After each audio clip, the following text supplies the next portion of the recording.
Yeah, hello everybody. Good afternoon. I'm here to talk about what to do in case of an unplanned pregnancy. So mainly here I'd like to highlight on emergency contraception, because that is an area that a little bit less knowledge is there, and people really don't equip themselves with this sort of knowledge. So mainly what you should understand is the concept of emergency contraception is actually not a very correct term. Those are actually called as interceptives, because an interceptive is a type of medicine that prevents an already fertilized embryo from getting implanted. So the pregnancy has already occurred, but it will prevent this embryo from going into the uterus and continuing further as a pregnancy. Okay. So the concept is very simple to understand. You should know that when there is a 28-day cycle, the ovulation, that is the egg release, happens somewhere around the 15th day. That is the middle of the cycle. And this is the time that is the most fertile. This is the time that the chances of conceiving is maximum. So in this period, using of contraception is very, very important. Okay.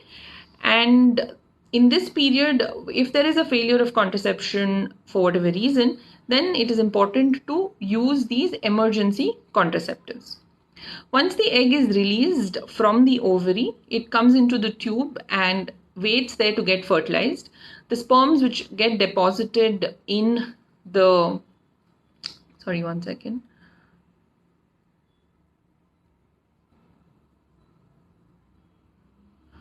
The sperms which get deposited in the vagina then swim up and then they reach the tube where they get fertilized, and it helps in fertilization of the oocyte, right?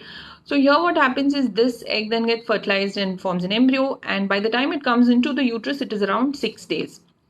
So there is a good amount of time gap between the fertilization of the oocyte with the sperm and this embryo and the embryo to travel and come into the uterus. Okay, this is the time period that the emergency contraceptives come in to help, and there are certain specific durations within which they have to be utilized.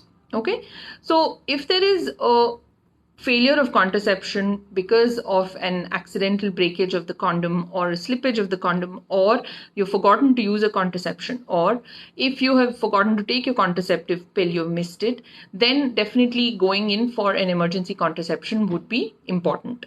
Okay, now these are called as morning after pill or emergency eye pills. So there are various names for this. The concept is very simple, that they prevent the pregnancy from going and getting implanted into the uterus.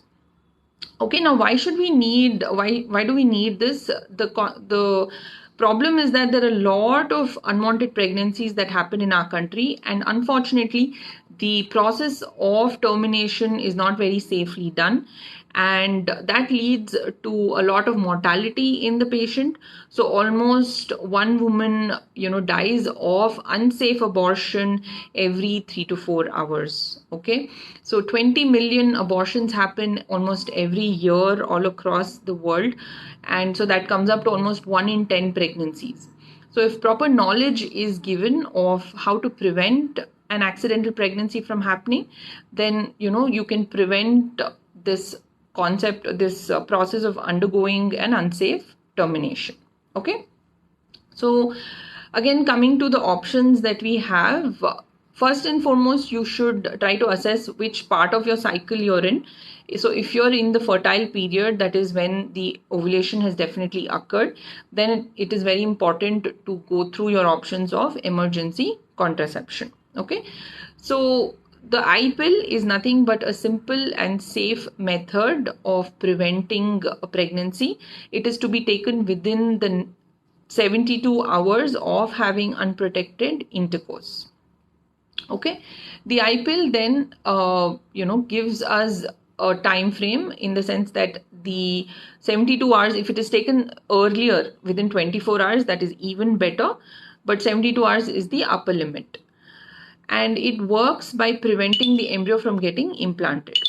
The side effects of the eye pill are, it can cause a little bit of nausea. It can also prepone your cycle or advance your cycle, especially if you have taken it in the first half of your cycle. If you've taken it in the second half, also some sort of irregularity can happen with the eye pill. The other problem with eye pill is that it can cause a little bit of spotting and bleeding when you take it, and it can lead to irregularity in your cycles. So that is the reason we say that, doing this very frequently. Emergency contraception should not be used as a regular contraception. It should be taken only when it is really required. Okay. The next option, which is again very safe, coming to the failure rate, it has a failure rate of around 1 to 2%. Okay. So it's not 100% safe, and like 100% technique where you've taken the eye pill and you know for sure that there's no pregnancy happening. The second and very easily available way of preventing an unwanted pregnancy is using the copper T, which is an intrauterine device. It's an IUD which is inserted into the uterus. This can be done within the first 5 days of having unprotected intercourse. So you have 2 more days extra if you've, for whatever reason, not happened to take the eye pill. So copper T can be inserted on an OPD basis. It is a very simple insertion and doesn't take more than like 5 minutes. Very painless again, as long as the patient cooperates, and need not be done under any sort of anesthesia. Copper T is valid for up to 3 to 5 years, and this helps in also continued contraception if you intend to postpone your pregnancy for a longer duration. Copper T has certain disadvantages.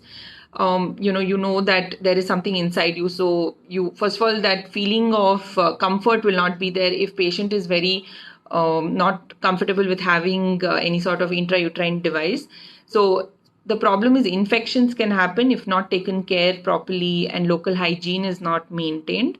The second common complication is that heavy bleeding can happen in the subsequent period cycles. This can be treated with some medications, but if it is very heavy and causes a lot of heavy bleeding, then copper T has to be removed. Okay. The third most important complication is expulsion. That is, this copper T can get expelled out and that can not be reinserted. So you need to either come back for a fresh copper T insertion, or you have to think of some other method of contraception. And lastly, the missing copper T, which is a very rare complication, but the copper T can get lost somewhere in the abdominal cavity, and that is when we'll have to do a surgery to look for it and remove it. It's a very, very rare complication, nonetheless should be mentioned whenever a patient is being counseled for the copper T. Okay, so after these two, apart from these two options, you can take the combined oral contraceptive pills as well. They come as 21-day tablets. They have a very good way of preventing unwanted pregnancies. They have a very low failure rate. But having said that, a long duration of taking the combined oral contraceptive pill is not advisable, because whatever said and done, they are hormones and they can have side effects like nausea. They can have, it can cause weight gain. It can cause hair loss. So these side effects, again, for a long duration are not advisable for patients who intend to not have a pregnancy for up to 2 to 3 years. And apart from this, so let's say you have had an experience of, contraceptive failure. What do you do next? You've taken the eye pill. Very important not to get stressed out and fret over it, because there is no way of finding out if you have conceived for at least up to 2 weeks, because that is when the beta HCG hormone can be tested and it can be detected in the urine. Or if you want an earlier result, you can also get a beta HCG blood test done, which will get to tell you if there is a pregnancy or not. If there is no pregnancy and still you've got a delayed period, again, there is nothing to worry, because I've seen this scenario also. A lot of patients come to our OPD where they've taken the eye pill and they've missed the period, but urine test is also negative. So they're not really sure what's happening, whether they're pregnant, not pregnant. One of the very short ways of getting to know if you're pregnant or not is the beta HCG hormone. And if that has come negative, then that means there is no pregnancy. You just have to wait to get your period. Like I said, when you've taken the eye pill, the period can get a little bit, readjusted. So it can get preponed or postponed for few days. So please wait on it. Okay, now other than that, if let's say it comes positive, so then what is the next step to be done? If the pregnancy test has come positive, we have to wait until we see a sac inside the uterus to go forward for the termination. Until then, it's not advisable to take pills to get the termination done. Many patients come to our OPD already having taken pills outside through a pharmacy or some shop that they just go to and say, give me termination pills. Please do not do this until a scan is done to confirm that this pregnancy is situated inside the uterus. Okay, and that should be done by a gynecologist or a radiologist, the scan. Once the pregnancy is confirmed to be inside the uterus, the pills are given accordingly and you'll be given proper instructions as to what needs to be done. The main problem is bleeding, which can be slightly heavy, along with a little bit of abdominal pain that can be easily dealt with by giving medications. So the process is quite simple. It doesn't require admission. Patients have to come down to the OPD, get tested, and the pills are prescribed and instructions are given. And then the patients go back and we review after a week to see if complete evacuation has taken place and complete sac is expelled out. If some part is still remaining, we may repeat the tablets and ask the patient to come back again later on to check again in the scan if everything is expelled. If some amount of retained products is seen in the scan, then we have to go for a dilatation and curettage procedure. This procedure requires admission. The patient has to be there in the hospital during the just before the procedure, and it's like a daycare surgery. It's a small, simple surgery, and should be again done under very hygienic conditions under a professional gynecologist. Okay, so should not be done at some small nursing home to just sort of clear it off very quickly. So it can lead to complications such as sepsis. It can lead to, again, heavy bleeding. And we've seen a lot of complicated cases come to us because of people trying to finish it off very quickly without proper guidance. Okay, so DNC is a procedure and it is done under short GA, very simple anesthesia, no spinal anesthesia or anything. It's small, short GA, and takes hardly around 20 to 30 minutes at the max. Once the DNC is done, all the products are removed out. Patient is stable. They regain consciousness. After 4 hours, they are allowed to take some small sips of water and they can have some soft diet. And if everything is good, we plan to discharge them on the same day in the evening. Okay, all of this should be done under proper supervision, under proper guidance, and not be done by seeing any sort of information that you get on the internet or on YouTube and such things. Okay, so that is the reason I thought of talking about this topic, because I thought I think emergency contraception is very important. A lot of patients have unwanted pregnancies, or rather have unprotected intercourse. So, especially in your fertile period, please use protection if you don't plan to have a pregnancy. It is also helpful to prevent STDs from acquiring any sexually transmitted diseases. So always use protection. If the protection gets failed, there are multiple reasons for that. Then you can go ahead and take the I pill to be on the safer side within the first 72 hours. If you're late and you're not realized it, or you were still deciding what to do, you can also come down for getting a copper T inserted within the first 5 days of having unprotected intercourse. Okay, and like I said, don't stress. If there is a pregnancy, we can also deal with that. If there is no pregnancy, then again, don't stress until you get a period.